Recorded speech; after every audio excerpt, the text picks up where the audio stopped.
If you agree with the next statement that I'm going to make, I want you to clap your hands. Isn't she beautiful?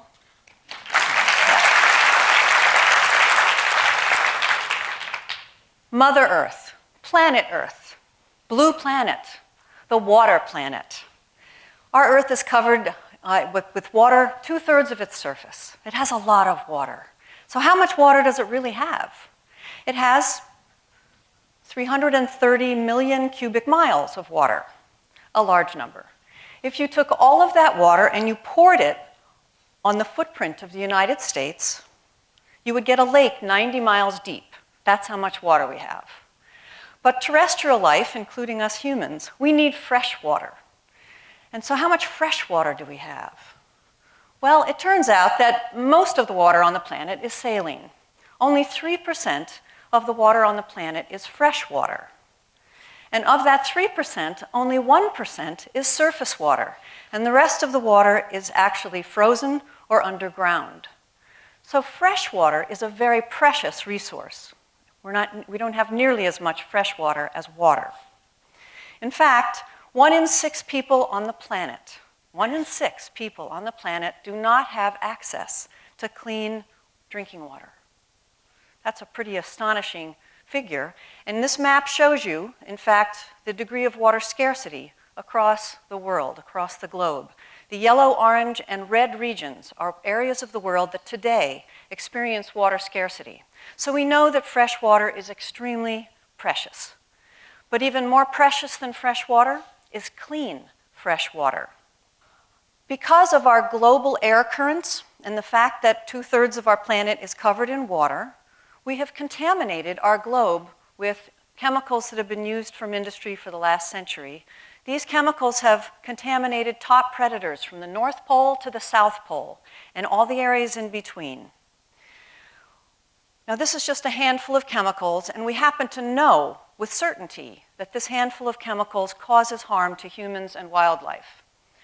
And so the UN banned these chemicals some years ago. So we took action on this handful of chemicals. But it's just a handful of chemicals. How many other chemicals are out there, and should we be worried about them? Well, let's look at the universe of chemicals.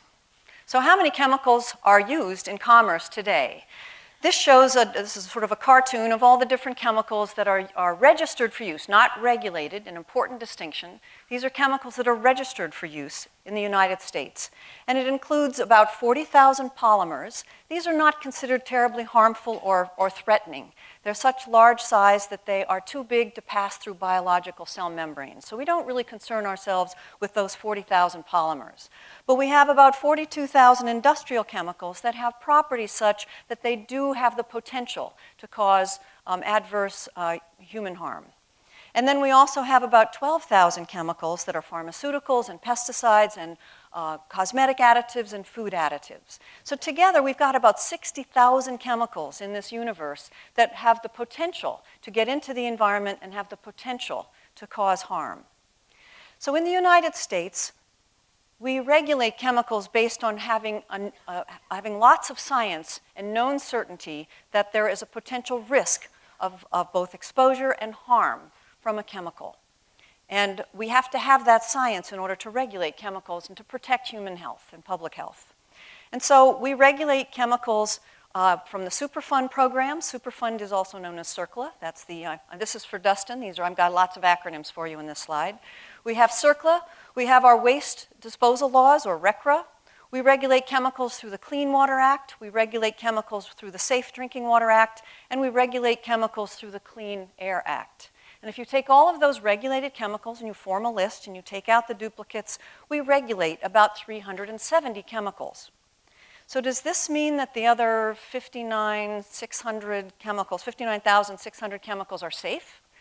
Absolutely not. It means we don't have enough information to actually know if they pose a hazard or not.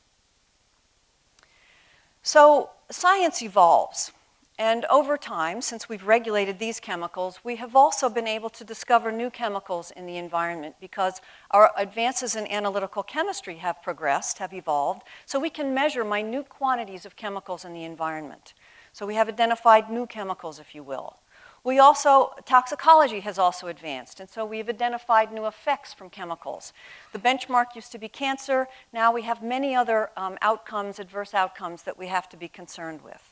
And finally, we also make new chemicals all the time. This is an evolving field. Together, these chemicals are called chemicals of emerging concern. This is a group of chemicals that are not yet regulated, but potentially can cause harm and can potentially get into the environment. And if you look through that universe of chemicals and you kind of sort through and say which ones are the chemicals of emerging concern that are not yet regulated, it's about 500 to 1,000 chemicals. So note that the number of unregulated, potentially harmful chemicals is 2 to 3 times the number of regulated chemicals, which means we have a lot of homework to do.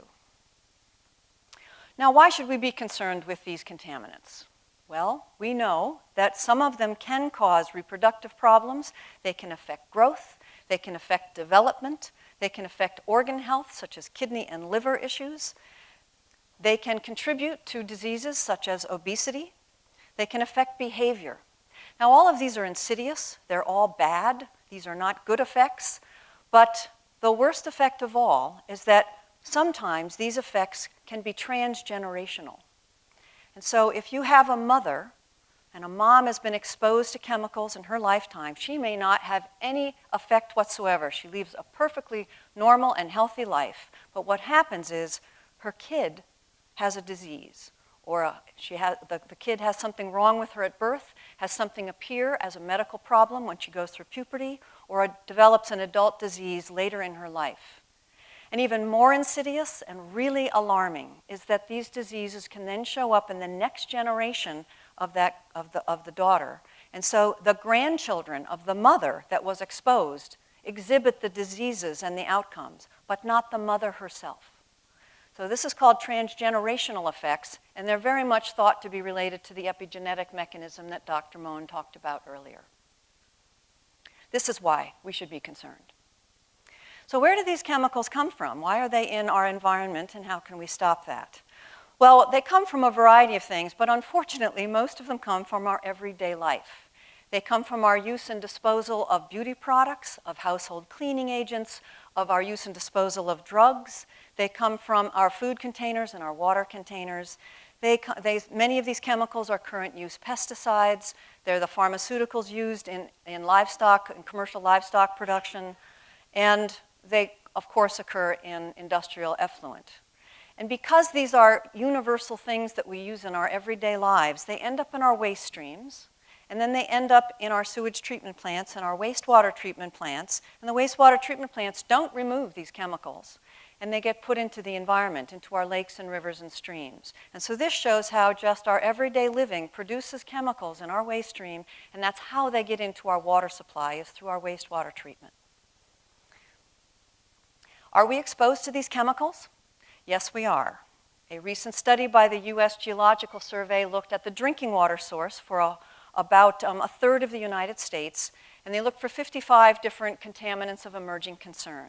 And what they found routinely was 11 compounds, 9 of which are pharmaceuticals, 1 was a pesticide, and 1 is a flame retardant. And so we do know that we're exposed to these chemicals. What we absolutely don't know is what this means in terms of public health. We do not know what the potential harm is from drinking water that contains these chemicals. We absolutely do not know that. But what we do know with certainty is that these chemicals can cause effects in fish and wildlife. Many studies have shown this. This is a recent study, also done by the U.S. Geological Survey, that looked at fish health across the entire United States by looking at major river basins. They looked at 9 major river basins out of 11 in the United States, and they looked for a condition known as intersex. And they found intersex in 1/3 of the sites that they looked at. This is an alarming number. Intersex is when you have female ovarian tissue and male testicular tissue in the same individual fish, in one fish. So this fish is definitely not normal, and this fish definitely cannot reproduce. And this condition was found in fish from 1/3 of the sites that they studied. So what can we do about this? Now that I've depressed you just before lunch, what can we do about this? The current paradigm is that we manufacture chemicals, we do research to manufacture chemicals, and then we sell them to consumers, and consumers use them at alarming rates, and we put it all in the trash when we're done. And so we have a lot of waste, and unfortunately, the chemicals that are in that waste can leach into the environment. And then we end up with a problem. And so what do we need to do? We need to reduce the waste, but most importantly, we need to reduce the toxicity of that waste. And how do we do that? Well, we have to move upstream, pun intended. We have to educate consumers. We have to get all of you and all of your friends and all of your neighbors and family and everyone else you know, we have to get consumers to demand safer products, to demand products that have safer chemicals that were used to manufacture them. So we have to educate consumers and get them to speak with their pocketbooks. We have to make sure that production is made more greener, if you can. So we're talking about green manufacturing here. We're talking about making safer products. And then we need R&D to find substitute chemicals that are safer to go into those products. And this is where green chemistry and green manufacturing come into play. So we have to we can't just clean up the waste. We have to get rid of the toxicity of the waste by moving upstream and getting these chemicals out of our society. Now, this is a societal fix. And I'm sure you're sitting there going, well, what can I do about that? I don't know any R&D chemists. Well, the thing is that there are things that you can do as an individual. You can learn, where does your water come from? What's in your water, and where does it go? You can vote for legislators and decision makers that care about public health and the environment with a top priority, that's their #1 priority, not their 5th priority. You can join your watershed association. You can help the MPCA with their volunteer monitoring programs of lakes and rivers and streams. You can advocate for green chemistry, for safer products, for making sure that public health is protected. You can contribute financially, with your energy, with your service, with your skill set. There are many ways to contribute.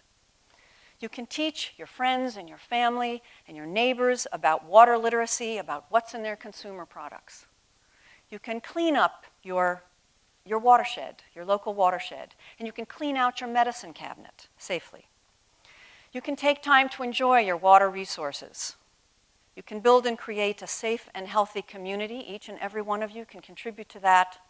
You can care about the next generation, and you can imagine. And imagining is probably the most important thing you can do. I ask you to imagine a sustainable water future. Thank you.